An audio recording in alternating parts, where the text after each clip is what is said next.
So, ayan mga kasari, ang init. Ay, nako.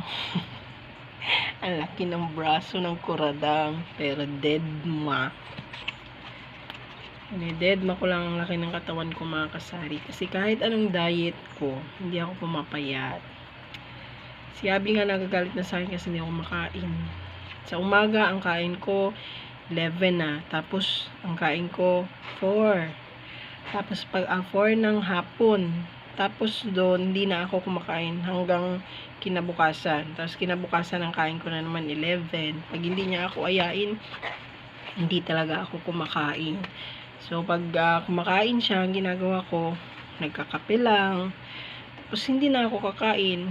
Alas 4 na ng hapon. So, si Abby nagagalit sa akin. Gusto ko raw ba, ayan, pagdating ng araw is, sisipa ako ng lata sa daanan.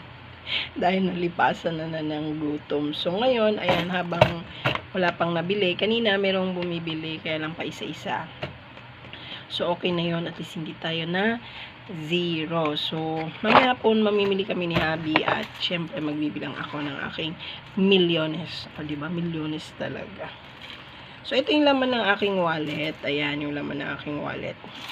So, ito, benta ko to ng, ano ba? Kailan ba ako nag-display? Kahapon ata ako nag-display. Kasi namili ako, tapos, hindi ko muna siya din-display. Kasi, yun, maraming kong ginagawa. Tapos, nung isang araw, may bisita ako. Nandito yung papa ko. So, hindi ako nakapag-display. Kahapon ko lang na-display. So, yung benta ko ng 3 days. Ayan, ito yung benta ko ng 3 days. Ito mga kasari, umabot ito ng 700. So, naiwan na lang dito is 340. Kasi kahapon, nag-deliver ng tubig. So, nagbayad ako ng 200 kasi 10 pieces yung aking galon at bawat galon, binabayaran ko ng 20 pesos. So, binawasan ko ito ng 200. Tapos, nung isang araw, bumili ako ng aking sigarilyo. Kasi tinanggal ko na yung pera ng sigarilyo. Sinali ko na dito. Dahil meron ako 5 kaha ng isang araw. Kaya lang naubos. So, kinuha ko balik. Ayan. Nilagay ko na siya dito. So, ang naiwan na lang is, ayan, 340. So, 700 siya yung nakaraan. Hope. So, yung benta naman ng sigarilyo, iniba ko na. So, meron na naman ako ditong benta. Ayan, panibagong benta na naman ito. Ngayong araw, wala pa siyang benta kasi yung mga boys dyan sa kabilang bahay is wala. So, magbibilang ako ngayon ng aking barya dahil mamaya hapon mag-grocery tayo. Meron din ako dito. Ito naman, pera ito nung isang araw. Pera ito ng tindahan. Kaya lang, hindi ko pa siya nabilang. Kasi kapag may bills dun sa arinola ko, or sa lalagyan ko ng mga barya, nilalagay ko siya dito. Talagang sinusuksok ko lang siya.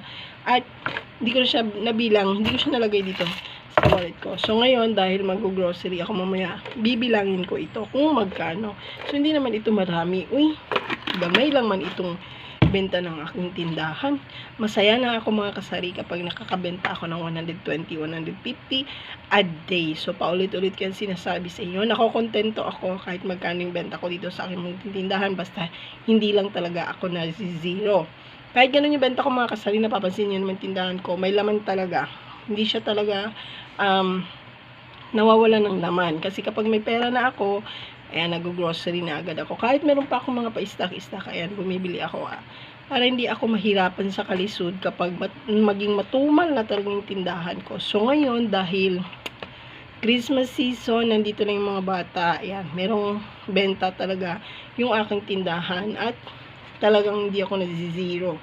Pero kapag may pasok na, ayan, talagang matumal na. So, habang ngayon mabenta dahil Christmas break, ayan, sagad-sagarin natin yung ating pamimili. Kapag may benta, ayan, bili agad.